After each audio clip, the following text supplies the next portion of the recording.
오늘 본문은 하나님이 보낸 천사 가브리엘을 통해서 마리아에게 그 메시아의 잉태 소식을 전하는 내용이 오늘 본문의 말씀입니다.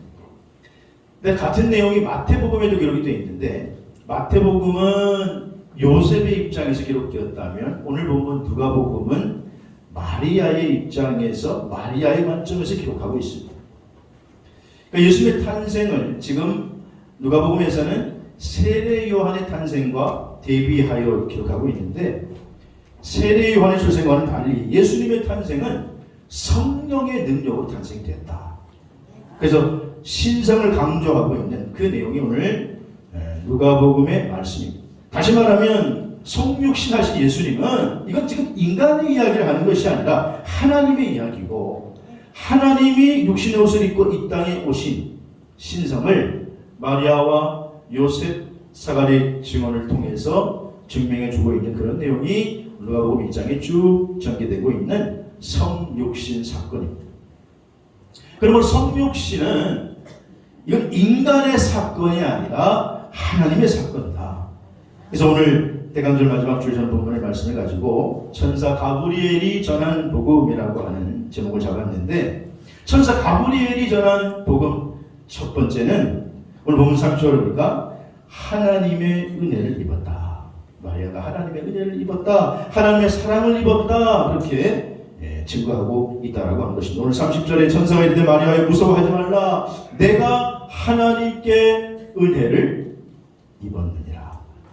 여기에 은혜라고 하는, 우리가 잘 아는 이 카리스라고 하는 단어는 이건 인간의 행위를 가리키는 게 아니고 하나님의 전적으로, 하나님께서 전적으로 주시는 선물을 의미하는 것입니다.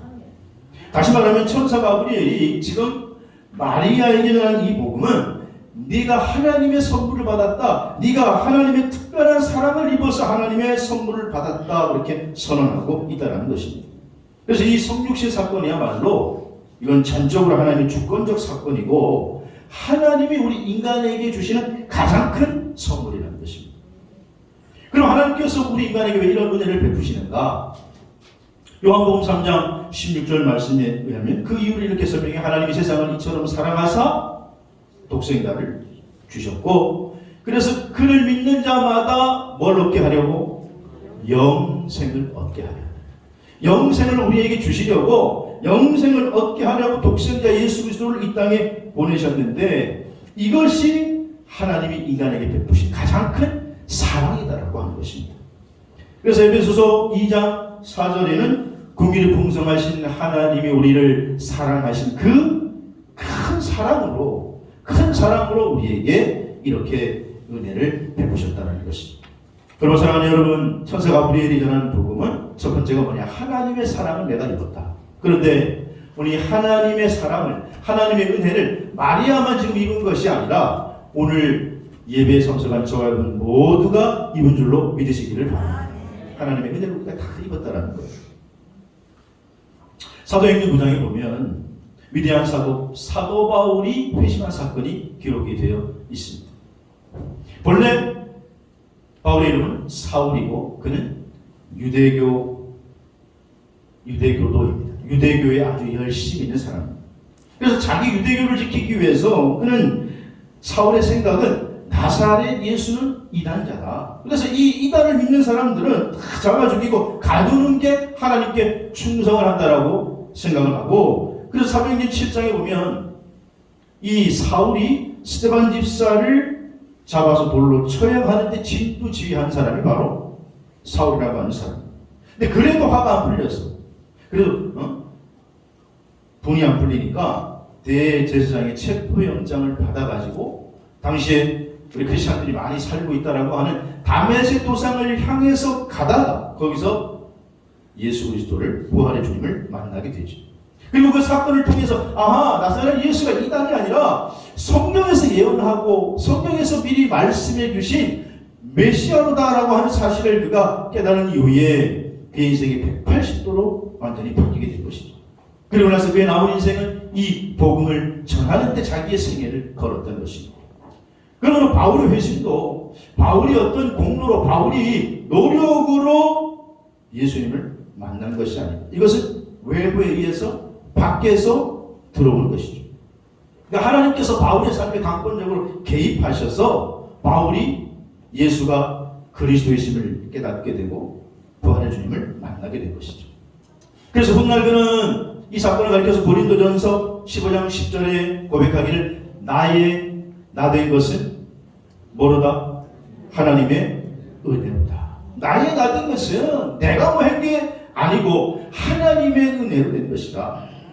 바울이 된 것은 스스로의 노력이 아니라 하나님의 사랑을 덧입어서 하나님의 전적인 은혜를 덧입어서 바울이 되었다는 거예요.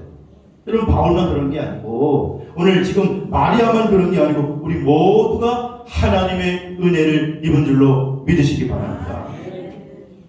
그럼 하나님께서 왜 주권적으로 바울 삶에 이렇게 개입하셨을까? 마리아에게 개입하셨을까? 사랑하는데. 여러분, 예수 그리스도의 성육신 사건은요, 인간이 요구한 게 아니, 우리가 부탁해서 오시옵소서 기도한 게 아니, 하나님이 전적으로 우리를 사랑하셔서 이 땅에 독생자 예수 그리스도를 주신 줄로 믿습니다. 그래서 성육신 사건은 하나님의 전적인 사랑의 선물인데, 오늘 그래서 천사 가브리엘이 마리아에게 와서 은혜를 받은 자여, 하나님의 사랑을 입은 자여, 이렇게 마리아를 부르고 있단 말이죠. 오늘 대강절 넷째 주일 예배 참석한 여러분, 마리아 못지않게 우리 모두가 하나님의 은혜를 입은 줄로 믿습니다. 중세 유명한 주교 가운데 카바나우라는 주교가 있습니다. 근데 카바나우 주교가 어느 날 길을 가다가 그 동네에 아주 유명한 의사예요. 근데 불신자로도 유능한 의사 한 분을 만나게 돼요. 그래서 서로 인사를 주고받다가 그 불신자 유명한 의사가 이 카바나우 주교에게 비아냥거리면서 이런 말을 툭 던져요. 아니, 주교님처럼 명철하신 분이 아직도 기독교를, 아직도 그 예수 나사렛 예수가 구세주라고 하는 그 개kä묵은 우화 같은 이야기를 믿으십니까? 참 안타깝습니다. 그때 카바나우 주교가 조용히 그 얘기를 듣다가 말하기를, 당시에는 아주 그 중세 폐결핵이 불치병이고 아주 못 고칠 정도가 아주 유명할 때인데, 유행할 때인데, 선생님, 만약 당신이 폐결핵을 앓는 환자에게 폐결핵에 잘 되는 약과 그 처방전을 처방을 해 주어서 그 환자가 그대로 했더니 다 나았다고 칩시다. 그런데 잠시 후에 또 다른 폐결핵 환자가 와서 그 나은 환자에게 썼던 약과 처방전을 주었는데 그 환자가 나 이건 못 믿겠다고 거부를 하면 그 약을 믿지 않고 처방전을 거부하는 사람을 어떻게 생각하십니까? 그러자 의사가 좀 난처한 듯이 주춤주춤 되다가, 아니 그런 세상에 바보 같은 사람이 있겠습니까? 이때 카바나우 주교가 말을 이어가죠. 저는 25년째 나사렛 예수를 통해서 하나님을 만났고 그건 전적인 하나님의 은혜였고, 그래서 그 사건으로 저는 완전히 다른 사람이 되었습니다. 저의 인생 그때부터 의미가 있고 죄사함을 받아 저는 영생함을 얻었고 예수 그리스도를 내 삶의 주인으로 모신 다음에 난 너무나도 평안한 삶을 살고 있습니다. 그래서 그 후부터 나는 이 은혜의 복음을 다른 사람들에게 전해주었는데, 역시나 그 복음을 듣는 사람은 누구든지 부자든지 가난한 사람이든지 유식한 사람이든지 무식한 사람이든지 간에 누구든지 영적인 질병의 고침을 받고 구원을 받아 참 기쁨을 누리고 영생을 얻었습니다. 그래서 저는 그 이후에도 계속 다른 사람들에게 복음을 전해주었는데 그것을 받아들이는 사람들이 한 번도 구원을 얻지 못하는 적을 본 적이 없습니다. 그 처방을 거부하지만 않으면 한 번도 구원을 얻지 못한 분을 본 적이 없습니다. 그러자 그 이야기를 들은 이 의사가 잠시 생각하더니 부끄러워하면서 주변님 말씀이 저를 사로잡았습니다. 제가 지금까지 바보였네요. 그리고 회심을 했다라고 하는 유명한 일화가 있습니다. 하나님의 은혜라고 하는 것은 그런 것입니다. 오늘 죄라고 하는 병에 걸린 모든 인생을 살리시고 구원하시려고 죄 없으신 투교약인 하나님의 아들 나사렛 예수 그리스도를 이 땅에 보내주신 줄로 믿습니다. 그래서 나사렛 예수 그리스도라고 하는 이 처방전을, 이 약을 처방을 받는 대로 복용하기만 하면 깨끗함을 받아 치료함을 받고 새 생명을 얻게 되는 줄로 믿으시기를 바랍니다. 이게 바로 은혜의 처방전이라고 하는 거예요. 이 처방전이 우리에게 주어진 거예요. 카바나우 주교에게 주어진 것처럼 우리에게도 주어짐으로 이 은혜를 받은 자로 이 은혜를 전하며 살아가는 삶이 되시기를 주의 이름으로 축원합니다. 두 번째로 오늘 가브리엘 천사가 전한 복음의 두 번째는요. 오늘 28절에 보니까 평안할지어다 주께서 너와 함께 하시도다. 주께서 너와 함께 하시도다. 지금요 사실은요 가브리엘 천사로부터 전가를 받은 마리아는 두려워 떨어요. 왜냐? 아니 자기는 처녀인데 아기를 잉태할 거라고 하는 거. 여러분 예수님 당시에 유대인의 결혼 풍습은 남녀가 먼저 정혼을 하고 그리고 한 1년 정도 있다가 결혼을 하는 것이 유대인의 풍습이에요.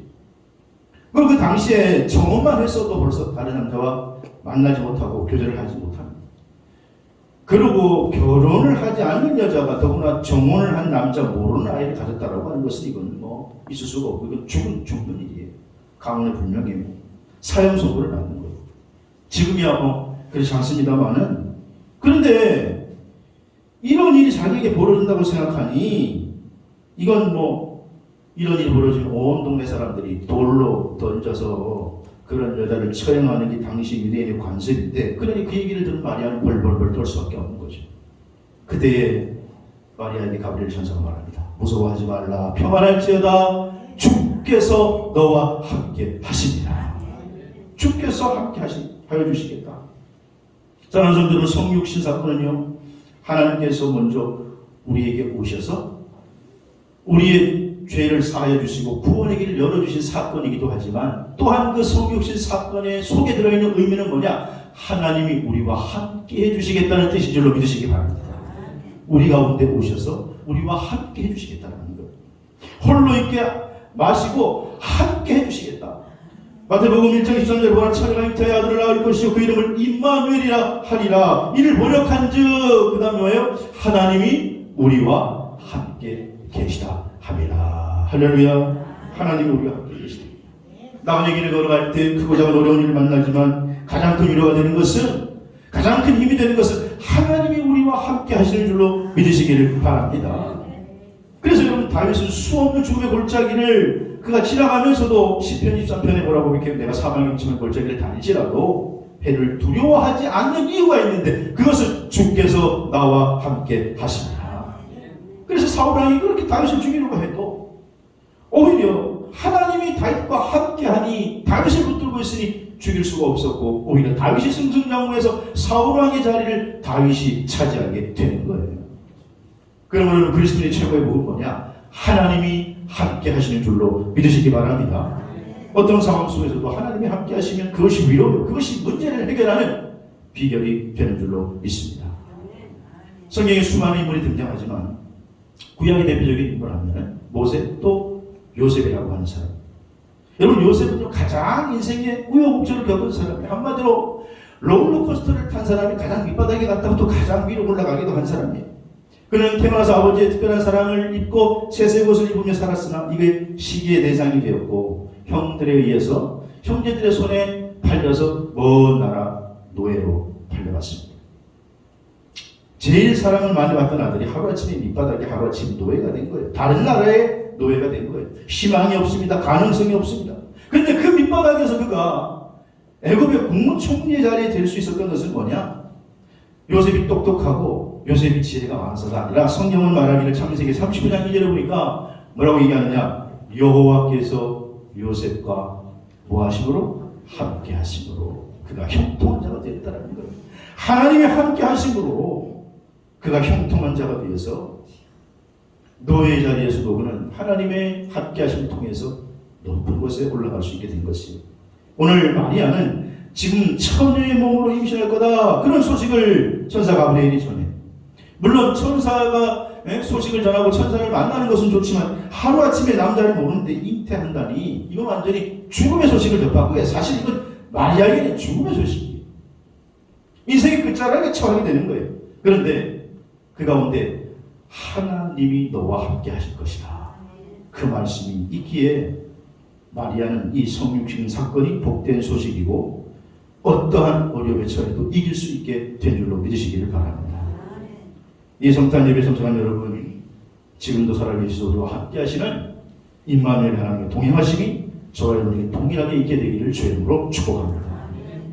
1881년 프랑스 화가 에밀 라누라는 화가 중에 그 그림 중에 돕는 손이라고 하는 그림이 있어요. 돕는 손. 혹시 여러분 보셨나 모르겠는데 거기 돕는 손이라고 하는 그림에 보면 한 노인과 한 어린아이가 배를 젓고 있어요. 거기 혹시 파일이 없나요? 돕는 손.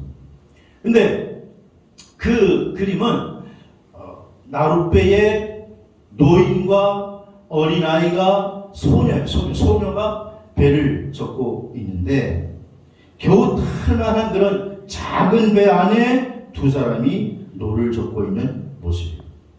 그림을 보면은 소녀가 빨리 찾아보세요. 돕는 손. 인터넷에 찾아요. 돕는 손. 근데 그 그림을 보면은 소녀가 심각한 표정으로 자기가 배를 젓고 있는 것 같아요. 자기가. 한번 보세요. 자기가 배를 젓고 있는 것 같아요. 큰 노를 지가 잡고. 근데 저 소녀가 노를 젓고 있는 것일까요? 사실은 할아버지가 노를 젓고 있는 것일까요? 두 말 하면 뭐예요? 할아버지가 노를 젓고 있지. 저 소녀가 무슨 노를 젓겠냐? 그 말이에요. 여러분 마찬가지로 우리가 인생길을 걸어갈 때에 내가 힘겹게 내 인생에 지금 노를 난 내 힘든 대로 젓는 것이라 생각하지만 사실은 전능하신 하나님이 내 인생의 노를 붙들고 계심을 잊지 마시길 바랍니다. 그 하나님의 함께 하심이 있다면, 하나님이 동행하심이 있다면 거친 바다를 우리는 항해할 수 있는 줄로 믿으시기를 바랍니다. 요즘 강릉도요, 출퇴근 시간이 되면은 아주 꽤 교통 체증이 심해가지고 한참 차가 있다가 지나가야 되고 그런데 미국의 대도시는 뭐 이런 말할 수가 없죠. 그게 뉴욕이나 워싱턴에 가면 그 교통 체증이라고 하는 것은 말할 수가 없어요. 더군다나 미국 문화는 그 개인 차를 가지고 대중문화보다는 대중교통보다는 개인 차를 가지고 다니는 문화니까 우리보다 차도 더 많고 그리고 다 차를 웬만하면 드라이브하기 때문에 교통체증이 더 많이 발생하는데 그래서요 그 문제를 좀 해결하려고 도로 중에 보면 항상 비어있는 그런 1차로가 있어요. 미국의 도로를 운행하다 보면 거기에는 다이아몬드 그림이 있고 그 위에 뭐라고 적혀져 있냐? Couples only 이렇게 되어 있어요. 그죠? Couples only. 지금으로 말하면 우리도 이제 자동차 전용 도로가 있는 건데 우리가 자동차 전용 도로가 없을 때 저기는 이제 Couples only라고 해서 저 도로의 이름은 Couple Lane이라고 불려져. 그래서 저 도로는 한 명이 운전하는 차는 지나갈 수가 없어요. 지나가면 벌금을 내야 돼요. 2명 이상이 카풀을 해서 지나갈 때 저 도로를 이용할 수가 있는 거예요. 그래서 혼자 막힌 차를 가려고 하면은, 막힌 도로를 가려고 하면은 이제 1시간 이상 운행해야 되지만, 저기는 전용 도로니까 2명 이상만 타면 저 도로를 탈 수 있으니까, 1시간 가는 거리를 20분 만에 막 통과할 수 있는 거예요. 카풀레인을 이용하면. 근데 여러분, 참, 우리도 그렇지만은, 미국 사람들도 이 잔머리를 쓰는 사람들이 많아가지고, 한 사람이 운전하면 벌금을 내야 되잖아요. 그러니까, 자기 혼자 운행하면서도 옆에다가, 마네킹 같은 걸 이렇게 세워놓는데. 그래가지고, 아니면은 큰 인형 있잖아요. 집에 큰, 곰인형 같은 거. 그걸 옆에다가 딱 세워놓고, 벨트를 딱 세워놓고, 싹 지나가면, 빨리 지나가면 모르니까, 그렇게 해서 두 사람이 타고 지나가는 것처럼 한다는 거예요. 속인다는 거예요. 근데 딱 걸려가지고 이제 딱지를 떼게 된다는 거예요. 여러분, 우리가 신앙생활 하다 보면, 그거처럼 어려운 일을 만납니다. 마치 꽉 막힌 도로에서 내가 혼자 운행해야 되고, 이게 언제 뚫려가지고 이 차가 갈 수 있을까? 목적지까지 갈 수 있을까? 이러다가 영영 못 갈 것 같은데.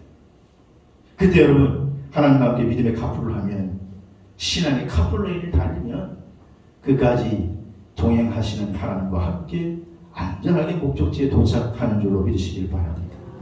근데 어떤 분들은 하나님이 아니고, 하나님과 동행해야 되는데, 하나님과 삐까부리한 뭘 옆에다가 세우고, 마네킹 같은 걸 세우고, 그게 하나님이라고 생각하고 달리는 분들이 있다는 거예요. 사랑하신 여러분, 하나님과 같은 존재가 아니라 꼭 하나님과 함께 카풀함으로 막힘없는 인생이 되시기를 주의 이름으로 축복합니다. 처자가 보내리자는 복음의 세 번째는요, 지극히 높으신 능력이 너를 덮어주시겠다. 오늘 35절에 보니까 지극히 높으신 이의 능력이 너를 덮으리니, 여기 덮다라고 하는 원문의 에피스키아세이라고 하는 말은요, 역사하신다, 그늘을 지운다, 그런 뜻이에요. 그러니까 하나님이 역사하셔서 마리아 혼자가 아니라 마리아 위에 지극히 높으신 능력이 덮어주심으로 말미암아 마리아가 이 일을 감당할 수 있게 하신다, 그런 뜻이에요.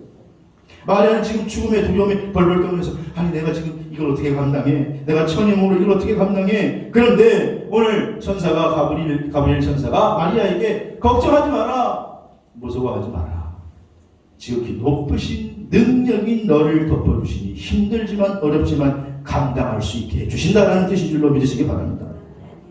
예수님이 마지막에 승천하시면서 제자들에게 마태복음 28장 19절 20절에 너희는 가서 모든 민족을 제자로 삼아 아버지와 아들과 성령의 이름으로 세례를 베풀라, 그렇게 말씀하십니다. 그리고 내가 너희에게 분부한 모든 것을 가르쳐 지키게 하라는 거예요. 그런데 사도행전 1장 8절에 보면 그게 너희 힘으로 되는 건 아니기 때문에 오직 성령이 너희에게 임하시면 너희가 어떻게 해요? 권능을 받아서 내 증인이 되라고 하는 거예요. 그래서 그 전까지는 예수를 부인하고 다 떠났던 제자들이 사도행전 2장에 보니까 성령의 충만함을 받았을 때 완전히 그들의 삶이 180도로 바뀌었어요. 베드로만 1년을 들더라도 조그만 여자아이 앞에서도 주님을 부인하고 배신했던 베드로가 당시의 유대 최고의 권력적 기관인 공회 앞에서 베드로를 잡아놓고 너 다시 예수에게 하지마, 너 다시 예수에게 하다 붙잡히고 있더니 죽을 줄 알아? 그렇게 얘기했는데도 베드로가 뭐라고 그럽니까? 내가 너희 말을 듣는 게 옳으냐 하나님의 말을 듣는 게 옳으냐 판단해보라.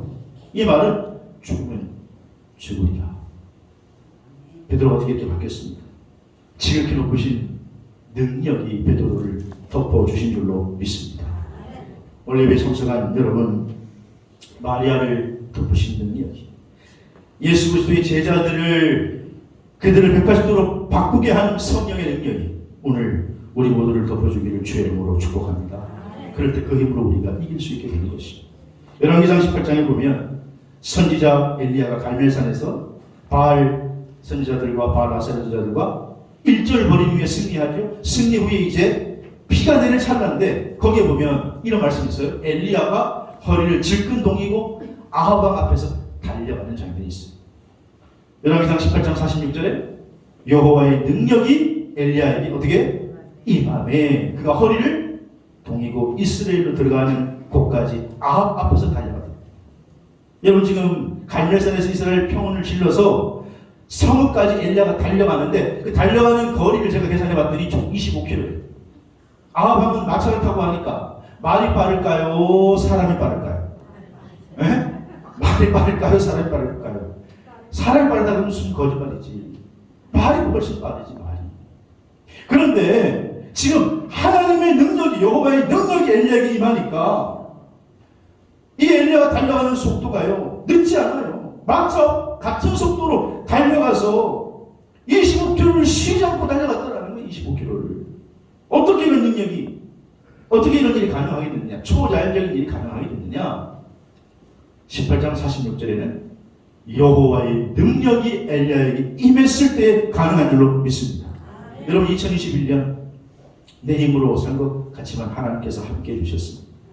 2022년 또 우리가 개인적으로 지금 나라적으로 어떤 일이 벌어질지 모릅니다. 아니, 끝날 것 같은데 뭐 이게 끝나지도 않고 코로나가 2024년까지 간다는 얘기가 지금 의학 전문가들에서 나오기도 합니다. 어떻게 살라고 이러느냐?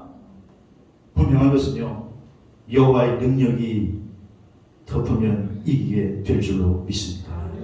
하나님의 능력이 우리에게 임해야 된다. 근데 오늘 마리아에게 하나님께서 지극히 높으신 능력이 임하게 된다는 거예요. 어떤 분들은 참 너무 힘들어하지만 또 어떤 분들은 목사는 보니까 이마에 주름살도 없고 뭔 걱정이 있겠나. 목사는 걱정도 하나도 없겠지. 어떤 분들 그렇게 생각하실지도 모르겠어요. 그러니까 그런 얘기만 하지. 참 그런 말씀 하덜덜덜 마시더라고요. 목회도 다 어려움이 있고. 그런데 하나님의 능력이 함께하면 이기게 될 줄로 믿습니다. 마리아가 어떻게 혼자의 몸으로 천의 몸으로 잉태하고 어떻게 메시아를 돌보고 어떻게 그 많은 일을 감당하게 돼요? 여호와의 능력이 지극히도 보신 이의 능력이 덧보시니까 감당하게 됐다는 거예요. 세계 최초의 철교가 영국 콜브로크 데일 지역에 있는 아이언 브릿지라고 하는 다리입니다. 저건 조금 업그레이드된 모습인데, 저 철교가 세계 최초로 철교가 세워지게 될 때에 어느 날 한 음악가가 저 철교 공사가 한참일 때 자기가 바이올린을 들고 악기를 이렇게 저기에서 연주하면서 내가 이 악기로도 이 다리를 무너뜨릴 수 있다 이렇게 얘기해요. 그러니까 일하고 있던 현장에 있던 노동자들이 비웃으면서 야, 이 지금 철교를 짓는데 무슨 철교를 만드는 공사인데 웃기지 마라. 여러분 화가 났어요. 이 음악가가. 그래서 다음날 정말 바이올린 하나를 들고 다리 밑에 왔어요. 그리고 연주를 하면서 이 소리를 내고 철교에 맞는 진동을 찾기 시작해. 진동. 그리고는 바이올린을 막 연주하는데 그냥 아주 격정적으로 열정적으로 연주하니까 진짜 다리를 놓는 과정에서 다리가 막 출렁출렁 움직이기 시작하는 거예요. 그러니까 이 인부들이 놓는 과정이니까 그럴 수 있겠지. 그런데 웬일입니까? 계속해서 연주를 멈추지 않는데 철교가 출렁출렁 거리니까 나중에 결국 견디다 못해가지고 거기에 작업 책임자와 간부들이 와가지고 아유 바이올린을 붙잡고 아이고 그만하세요 우리가 죄송합니다. 자기 비웃었던 것을 사과하고 연주를 멈춰달라고 정중히 부탁했다는 거예요. 여러분 아무리 단단한 철교라도요, 아무리 작은 바이올린이라도요, 작은 주파수라 할지라도 철교에 맞는 진동을 찾고 연주했을 때 다리가 흔들리는 것처럼 아무리 작은 능력이라도 우리가 하나님과 주파수를 맞는다면 큰 파동을 만들어낼 수 있는 줄로 믿으십니다. 문제는 우리 인생이 하나님과 지금 주파수가 맞고 있느냐라는 거예요. 제가 군대에 있을 때 군종으로 근무하기 전에 제가 상황실을 냈거든요. 상황실은 무선 받는 데입니다. 무선. 이 평상시에는 이 군대 가면 다 이렇게 전선이 깔려 있어요. 그게 끊으면 또 다시 가서 작업을 해가지고 연결하기도 하고. 그런데 작전 같은 걸 나가면 밖에 외부에 나가야 되니까 무전기를 들고 갑니다. 그래서 무전기를 들고 이제 그 주파수를 맞춰서 하나 둘 삼둘 넷둘 전문 용어 나오면 안 되는데 하나 둘 삼둘 넷둘 그래서 이제 그 주파수를 가지고 맞추어서 주파수로 무선으로 통화를 하는 거예요. 가면은 주파수를 두 개 주주파수와 보조주파수. 아무리 좋은 무전기라도 주파수를 맞추지 않으면요 연락을 할 수가 없어요. 나가 있으니까 통하지가 않아요. 상부에 내리는 명령을 받아서 이하부대에 그 무선을 전달을 해야 되는데 주파수가 아무리 안 맞으면 아무리 좋은 무전기라도 소용이 없는 거예요. 여러분 하나님과 주파수를 맞추시길 주행으로 축원합니다. 하나님과 주파수만 맞으면 연약한 티네이저가 마리아가 메시아를 낳는 어머니로 쓰임을 받는 거예요. 내가 아니라 하나님의 능력이 덮으면 가능한 줄로 믿습니다. 대강절 마지막 주일 예배 참석한 여러분, 이제는 2000년 전에 태어난 마국간 아기의 소원을 하지 마시고 그분은 무속의 역사를 마치고 십자가에서 죽으시고 부활을 승천하셨습니다. 그리고 지금은 내 안에 성령으로 계시는 줄로 믿습니다. 그 성령님이 나를 돕는 역사. 오늘 천사가 우리에게 말하게 전하는 복음은 은혜를 받은 자여 평안할지어다. 두려워하지 말라, 무서워하지 말라. 왜냐? 주께서 너와 함께 하십니다. 그리고 우리 나약하지만 지극히 높으신 능력이 우리를 덮을 때 그 능력으로 남은 인생 삶을 감당하시고 승리하게 되시기를 주의 이름으로 축원합니다.